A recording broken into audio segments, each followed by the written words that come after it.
Well, back here with another Preps podcast. This is Kyle Neddenriep from the Indy Star, joined by Logan Hunt from the Mick Network, and it was a wild sectional week last week. Logan, we were both at the same place much of the time. I caught a little bit of Sectional 8 up in Noblesville, but for the majority of the week was out at Sectional 10 at Lawrence Central. I know you saw a lot of those games as well, and it ended up with Lawrence North winning the championship out there, first time in 5 years, which is hard to believe, and only the second time since 2009 that Lawrence North has survived and won the sectional. So that's a big deal, and Lawrence North will move on and play in the regional at Southport. But first wanted to ask you about, kind of impressions from that week that was out at Sectional 10. And we saw some great performances, team and individual. What did you kind of take away from that sectional week out at Lawrence Central? Well, Sectional 10 felt like a Final Four. Those were the best players shining under the brightest lights. The gym at Lawrence Central was packed every single night. They were turning people away. I had to park all the way across 56th Street trying to get in, and I was got to get there earlier. I was there like 2 hours early, and I still couldn't. But no, the place was rocking. Hats off though to Ryan Bannis and Lawrence Central. They had the DJ going. They had Chris Keys on the mic down there, PA announcing. It was awesome. It was a great atmosphere. I had so many people saying, this is what my high school basketball experience used to be like. This is how gyms used to be. I wish kids would get out here more and do that. It was awesome. But you had some of the best teams. Sincere McMahon was amazing for Crispus Attucks. Leland Walker was phenomenal for North Central. Malik Stanley put on a clinic for Warren Central. And I haven't even gotten to Dre Davis, Nigel Pack, or Tony Perkins. These are guys who really just kind of put on some shows and had just great performances. And ultimately, Lawrence North survived. It kind of is cliche, but they survived and advanced a couple times. If you would have told me that Lawrence Central would have been their easiest opponent in Sectional 10, I would have laughed at you when it started. But it was a great time. It was a fantastic. It was Indiana basketball at its finest. That's why we're always saying go to a game. If you made it out to that game, you can testify to it. You had some of the best people dropping 30 points, doing 360 layups, dunking. It was everything basketball lovers' dream could be. Yeah, it'll be one of those we'll be talking about. Remember that Sectional 10 that year that Tony Perkins and those guys won it, and how they had to survive Attucks and Warren and. It'll be one of those type of deals that we'll be talking about for a long time. But, wanted to also, within that run, that the Lawrence Central team, they only lost to one team all year, and it was the same team all three times. And I know, from talking to those guys, it was 37-12 at halftime. And no one saw that coming. It was a 22-0 run for Lawrence North in the first half. And it was one of those things where it felt like anything Lawrence North did was right. Everything LC did was wrong, and it was just one. You feel for Nigel Pack and DeAndre Davis, and they did battle back in the second half. And Deontay Davis the sophomore had a good showing in the second half, but you pretty much knew the game was over unless something totally weird happened. Lawrence North was kind of playing keep away. That first half may have been the surprise to me of the whole thing, just because. I don't think anybody expected LC to get blown out like that. No, not at all. We expected this one to maybe be where Lawrence Central got over the hump. Some people were picking them, saying it's hard to beat a team 3 times. Yeah, it is. But Lawrence North went and did that, and to do it on Lawrence Central's home court as well, I think made a statement. Lawrence North was ready to go. They bullied Lawrence Central. That's all that happened. I said the Bears they were in hibernation. That's all it was.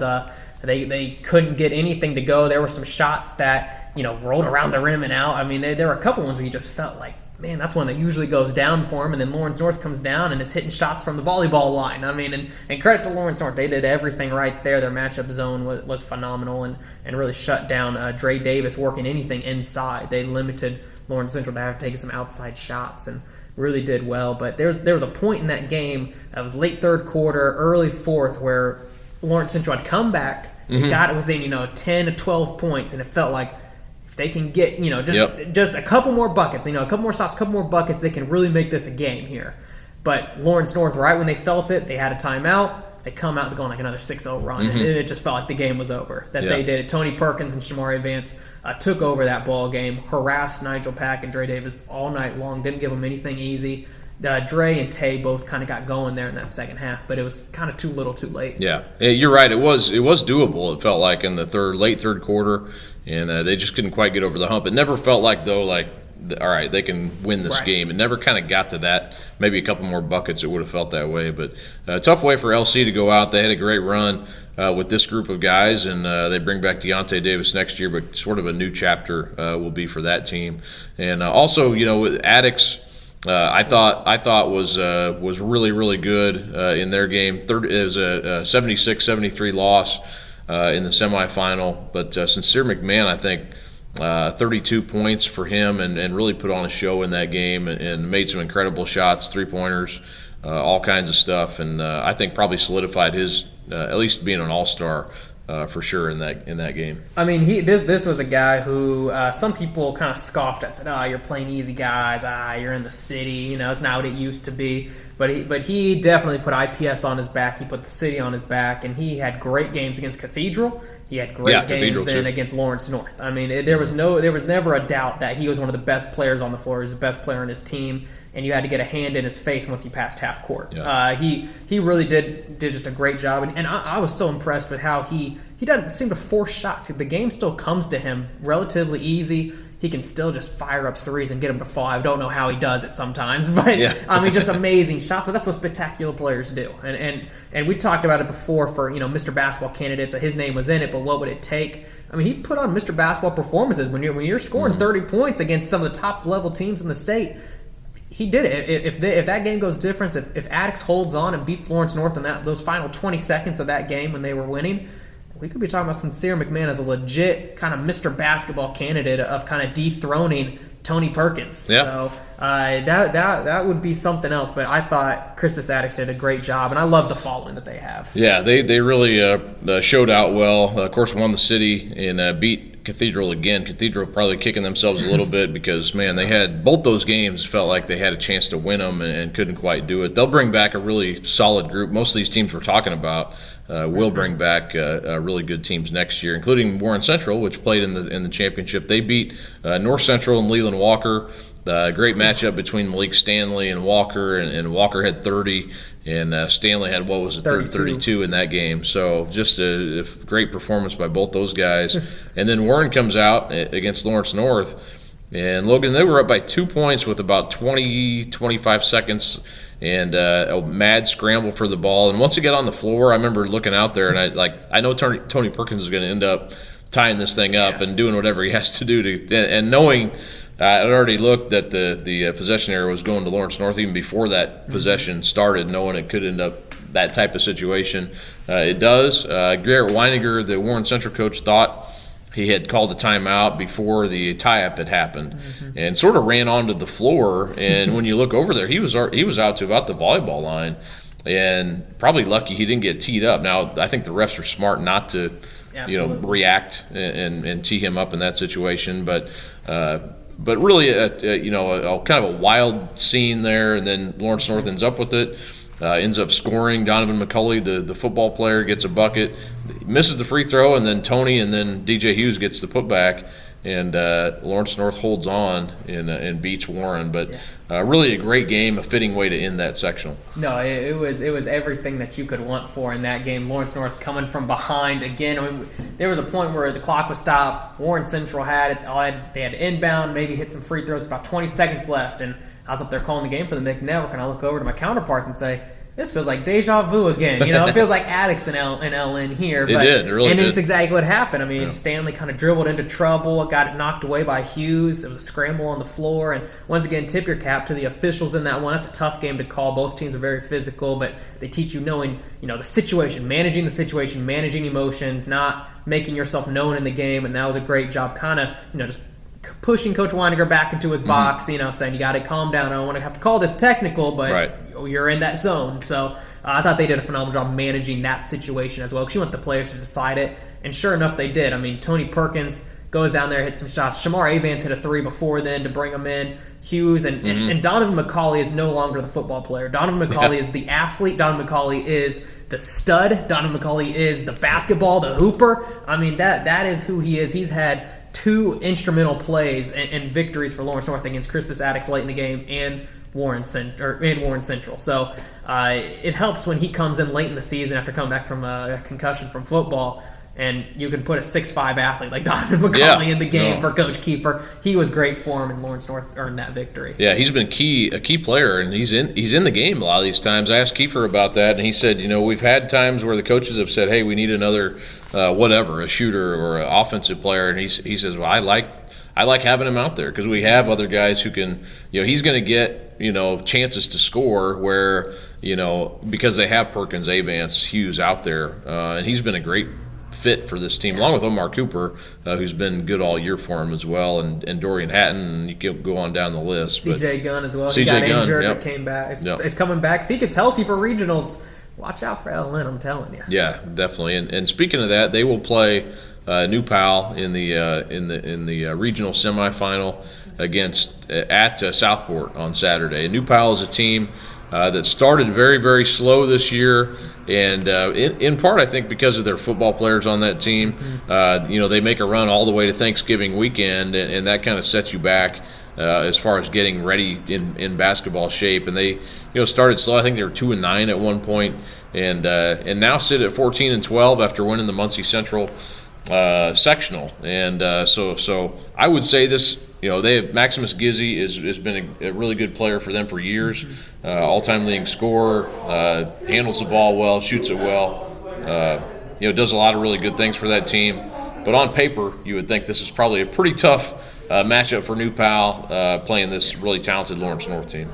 Yeah, I'm not sure they've faced a team like Lawrence North yet on their schedule, a team with that much size and athleticism, and facing a zone that Lawrence North runs. Right. There's going to be a lot of pressure up top, and I'm telling you, if Coach Kiefer puts Omar Cooper out there and Donovan McCauley, I can guarantee you that some of those guys haven't seen that type of athleticism that I think could be a determining factor. But that's why you play the game. That's why you go out there and play.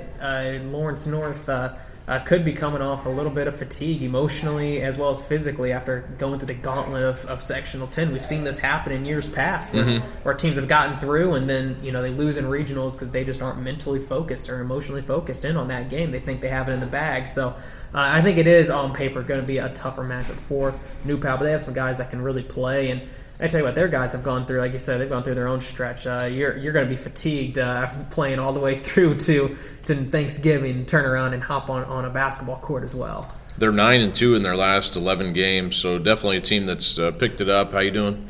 And has played a lot better here late in the season. So looking at that New Pal team, they're going to be playing in the regional for the second time. Beat to Avon last year and then lost in the championship game. So good opportunity for them to do that again with much the same group. And then the other regional game will be Brownsburg against Pike. That'll be the noon game. Brownsburg, of course, won the sectional over at Mooresville. They have Malik Edmonds back healthy, and he's made a huge difference for that team as they go on and will play Pike out of the MIC. And we have some fans here tonight to listen to our podcast, some high school hoops fans we're at the Marriott East tonight following our MIC Network show.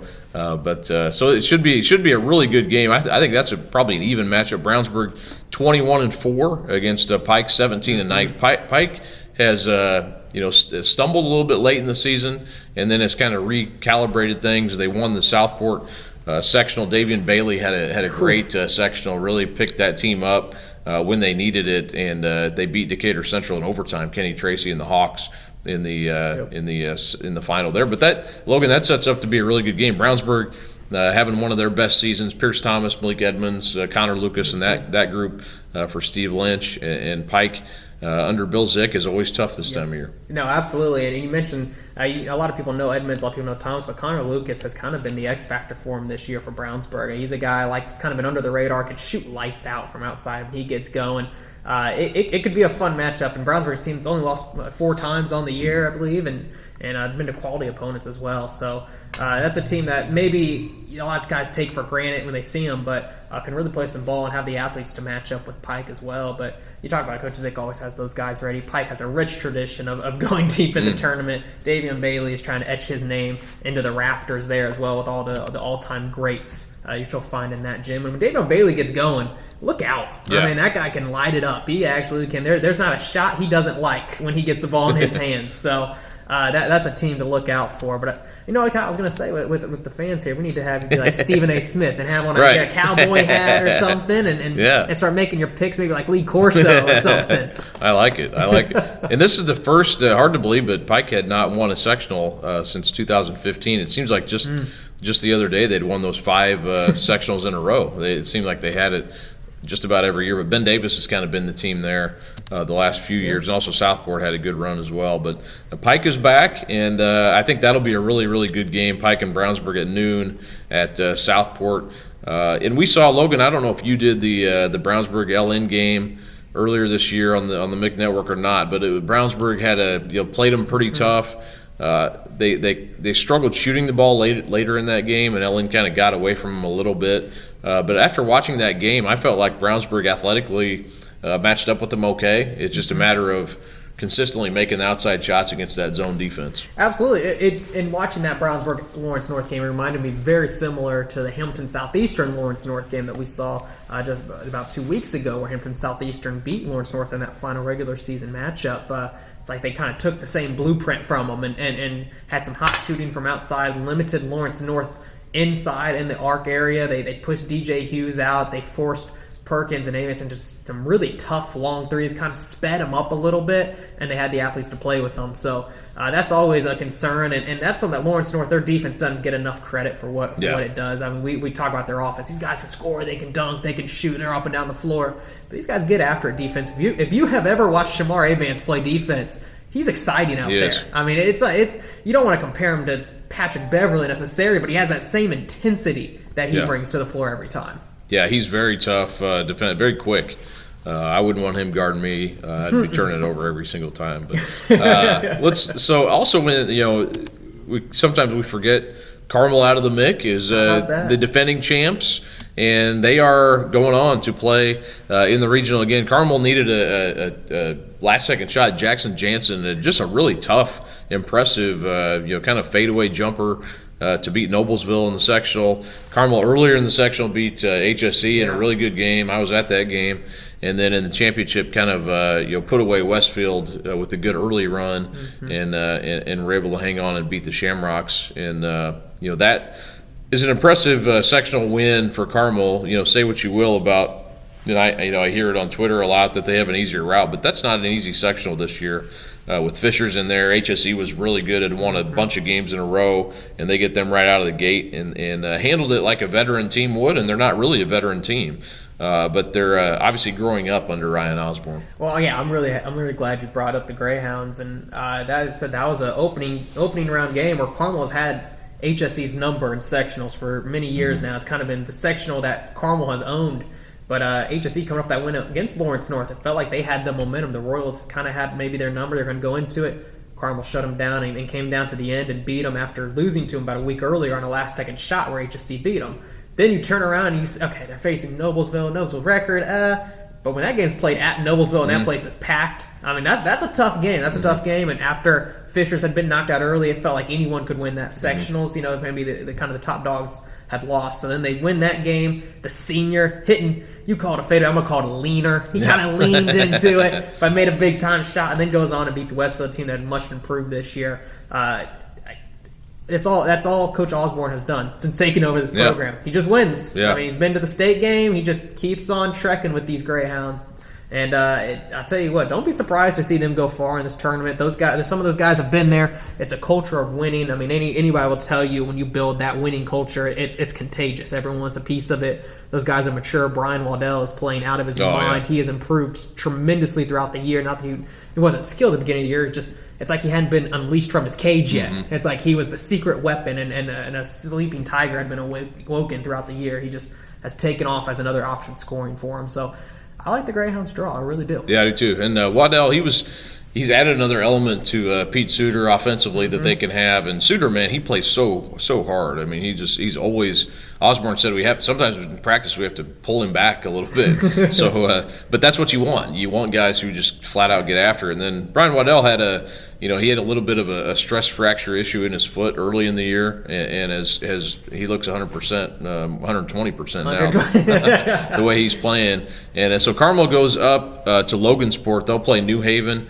New Haven's 18-6 at noon on Saturday, and then the winner of the Marion-Snyder game, Fort Wayne-Snyder. There's some good talent in that game as well. Marion without Jalen Blackman, but J.K. Thomas had, I believe it was 34 points in their sectional championship win over Harrison. So Marion's 14-11, but they play a really good schedule. Snyder, I saw them earlier this year. Pretty balanced, talented team as well. So, but I do like, Carmel. You look down the road, it could be a Carmel Culver Academy semi-state possibly, which would be a lot of fun. Or Merrillville's got, they're only 12-12, I know, but they've got some talent with Keon Thompson and that team there. So, we're at the point now where you kind of forget about the records because everybody's played such different schedules. So, that's an interesting north side. But I kind of like Carmel and Culver potentially playing each other in the semi-state. Who knows, though? Weird things happen in the regional. Those morning games sometimes can get you. It's like a early, 10 a.m. Yeah, early morning AAU. It's a little bit different than the rest of the tournament. And then you look on down, Gavin Dowling and the Greenwood Woodmen get it done, and that's a new, you look at that Seymour Regional over the years, and a lot of times it's been, Center Grove, or, we've had a lot of, different teams in there as well from the south. New Albany's been part of that, Jeffersonville. This year, Greenwood playing Evansville Wrights and Christian Lander, and you talk about two converging different styles of play. Greenwood wants a game in the 40s, and Wrights will want to score as many points as they possibly can. And then Floyd Central against number 1 Bloomington South on the other side of that bracket. So you got a potential Anthony Leal, Christian Lander game Saturday night in Seymour, the two IU recruits potentially going at it. But Greenwood under Joe Bradburn, first sectional title in 18 years. So we knew this was possible, but they had a good draw in Center Grove a little bit down this year, and Greenwood's able to get them in the championship and move on. They're kind of I saw them beat Roncalli earlier this year. They definitely like to go inside, and then they like to get a lead and then kind of just play great defense, and that's kind of their what they can do, and they've done a great job of it this year, 19-6 going into Saturday. Yeah, they commanded through that sectional, and like I said, I've done a nice job doing it along the way, and it's going to be interesting watching how they defend Christian Lander. Know he can play, still a little young though, still a little fresh. We'll see how they attack that, and I know this is a time of year we hear a lot of coaches say it's fun to play someone you haven't. There's not that familiarity to it, right? Where you have a team maybe playing someone for the second or third time. We saw them in county, saw them in the regular season. Now this someone has no clue. They're looking at footage of us and that's it. But we haven't played, so they haven't seen us in real time speed. They haven't seen these real time plays. This is when the fun starts to happen. And I tell you, this regional has been jam packed with talent. You talk about Trace Jackson Davis, Romeo Langford, Kobe Barnes, and some of those names that come up. I mean, anything can happen, and look out for Floyd Central. There's a little familiarity though with them and Bloomington South. That's a team that could come into it with nothing to lose. Yeah, absolutely. That's always a fun regional down there at Seymour. And just touching on what we talked about with Greenwood, they allowed 28, 23, and 30 points in their sectional. That's playing some defense. So if they can keep the game in the 40s, that's kind of where they want to be. And they beat Center Grove 43 to 30 in the championship. That's a Center Grove team better than what its 9-15 record showed. They're a talented team, and I know from talking to Zach Hahn, they felt like they were ready to win another sectional championship, but Greenwood had something to say about that. So that's kind of how it lays out in 4A, and Logan, kind of want to go through the local squads that are still playing in Class 3A on down as well. And, as you look at it in 3A, you've got at Greencastle. Danville, we've talked about them a lot this year. They're playing Beech Grove. Danville 22-4 against Beech Grove, 16-7. And then under 500, Brownstown Central. They're always tough, 11-15 this year, playing Brebeuf Jesuits. So 3 local teams. Brebeuf is 18-6. And I really like that team Todd Howard has this year. Very balanced team. Billy Smith is a sophomore who can really stroke it. Beech Grove is a team that they were in this position last year, made it to the sectional under Mike Renfro. They're also a very balanced team, and they're very physical, very tough defensively. Danville to me though looks like the most talented of that group. Dylan Ware has been just an absolute beast most of the season, but especially of late. He had 31 points in a sectional semifinal win. And as as you look at it, I think Danville's probably the most talented team there, but they're going to have a tough road to beat Beech Grove and then probably Brebeuf Jesuit in the championship out at Greencastle. Yeah, and like I said, anything happens in regionals, and Brebeuf is a team that's already been battle tested, had to get through Guerin to begin with, and hasn't had it easy going through sectionals. So a team that has won over 20 games, you always got to keep your eye out for. It's a team that knows how to win. So I agree with you, Danville. It does seem like the best team there. But when you have all these local teams, I mean, you love it that they're all facing each other, right? I mean, we wouldn't want it seeded or anything. No, I'm just kidding. I'm not bringing that up. No, but it is. It's gonna be great games, and I think Danville right now should feel confident going into it. But you got to keep your eye on Brebeuf. Yeah, Brian Barber, the Danville coach, has a really nice team this year. If you're wanting to get out to if you have no rooting interest, the regional at Washington at the Hatchet House. Great place. Heritage Hills and Silver Creek play number 1 versus number 2 in the first game, and then the host Hatchets, their first sectional in 9 years that they've won, playing in a regional for the first time since the Cody Zeller era, playing against Greensburg, ranked number 3. So you've got the 1, 2, 3, and then the host Hatchets. The Hatchet House is going to have 7,000 plus for that regional. That's going to be phenomenal. All kinds of talent in that regional. Silver Creek has Trey Kaufman, who has a bunch of offers in Greensburg, Andrew Wellage, who's going to Wright State, and then Heritage Hills with Blake Sisley, who has a lot of mid-major. He's 6'9" junior, so that place is going to be hopping. Our Colts beat writer Joel Erickson is going to go down, and his first taste of Indiana high school basketball. I told him it's going to be a great atmosphere. So if you don't have anything else going on, get down to the Hatchet House on Saturday. I mean, how does this even make sense? The top 3 teams, I mean, all in the same regional. I tell you what, that feels like a Final Four to me, but still, nonetheless, it is. The Hatchet House is great. That's such a fun place. It's an old school feel. I mean, there's not a bad seat in the house. It gets rocking. It's a lot of fun. And in the court, you're so close to the court. I mean, it almost feels like a college court where it feels like you're on top of the players and the coaches. You hear everything. It's so much fun. It's so much fun, and there's a lot of star power there. If you want to see maybe the future winner, that could be the regional to go to. Yeah, I was down there last year for the Ben Davis Center Grove semi-state, and before that, it was Bar Reverse Bloomfield. And that place was packed. I mean, it was all the way packed, and I was just amazed. And I'd been there before, but seeing it for a regional, I think that was my first time being there for a regional. It was all that and something. It was. I think it might be my favorite place, or that day at least was one of my favorite days to cover. It was just a great day of basketball, and nothing better than that. It was impossible to find any parking. All of a sudden, you're driving through Washington, and all of a sudden, boom, there's the school, there's the gym, and but you're coming there because the streets are lined with cars. You're going, wow, these homes have a lot of people living in them, and then you realize, no, everyone's at this game. I have nowhere to park now. No. Everyone's gone to the gas station across the street. And now they're here. And I remember being up in the media row. I mean, we're shoulder to shoulder, knee to knee. We're talking on each other's mics almost. It was packed, but it was awesome. It was awesome. I won't forget that. And a great day of basketball that was. Also in 2A, Covenant Christian is our only local team. They play at Greenfield Central. They play South Decatur, and Covenant was a team that made the city semifinals.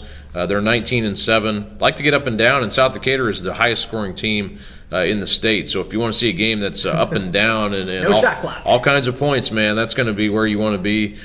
Shenandoah is also in that. They play Park Heritage. That should be a really good game. Dave McCullough, the former Noblesville coach, is at Shenandoah, done a really good job there. They've been good for a while, and this could be maybe their year to break through as well. And also another one at LaPel. There's no necessarily local teams there, but Luke Brown and Blackford will be there, so that'll be a hot ticket as well. They play Rochester, the Zebras, and then Rossville and Wapahani are also in that regional, 2A regional at LaPel. So that should be a fun one as well. Luke Brown.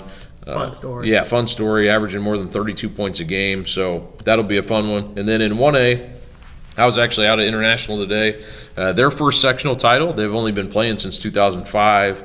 And Scott Adams has that team winning a sectional for the first time. They play at Martinsville in the regional against Bloomfield. And, again, Bloomfield will bring their whole town to Martinsville. International, they asked for 100 tickets, and Scott Adams said he's hoping they can sell all 100 of their tickets. So, but they'll be outnumbered, at least fan-wise. But a cool story at International. They're not necessarily known for athletics, but they're making a run for the first time.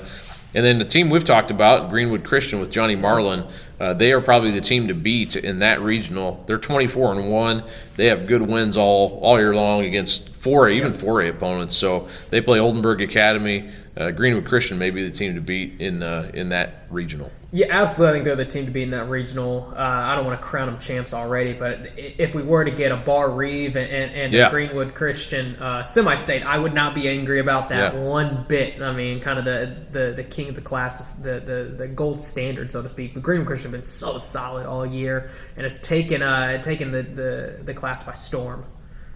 Yeah, that's a good setup there for Martinsville. And also wanted to mention Caston. I went up and covered a football game up there a couple of years ago. They ended the season with 13 players on that team, and cool to see a lot of those guys who are on that team playing now. And Caston won a sectional title in basketball.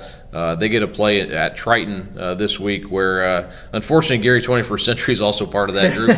But they play Argus in the first game and maybe have a chance to win that one. But Gary 21st Century, a big favorite, probably on the whole north side of that bracket anyway. But should be a lot of fun this weekend, Logan, and looking forward. I'll be out at Southport covering that one, and I think we'll have some intrigue there. I think Lawrence North probably goes in as a favorite over New Pal, and then I think a toss-up game with Brownsburg and Pike. Maybe Brownsburg a slight favorite based on what we've seen this season. And I think it would set up for, if it's Lawrence North and either one of those two teams, a really good championship. And if it's New Pal, a really surprising championship. So I think it sets up pretty good either way. Absolutely. And if most fans in Indiana get their wish, they might see Lawrence North versus Bloomington South 1 versus 2 in a semi-state, which would be Anthony Leal versus Tony Perkins. Can he do it all against Jack Kiefer and J.R. Holmes? I mean, it doesn't get much better than that. But those two teams got a couple games to get through before then. But I think that Southport Regional is going to be a lot of fun.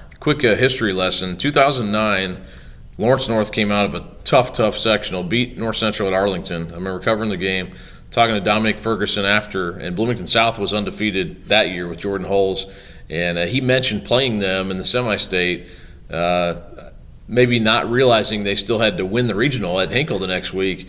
They go out and lose to Franklin Central in the regional, and never got that opportunity to play Bloomington South. So, maybe 11 years later, it's time we see that matchup. J.R. Holmes and Jack Kiefer, and two really good teams. That would be a lot of fun. But those plans don't always go according to what we think they're going to go. So they just make great 30 for 30s. Yeah, exactly.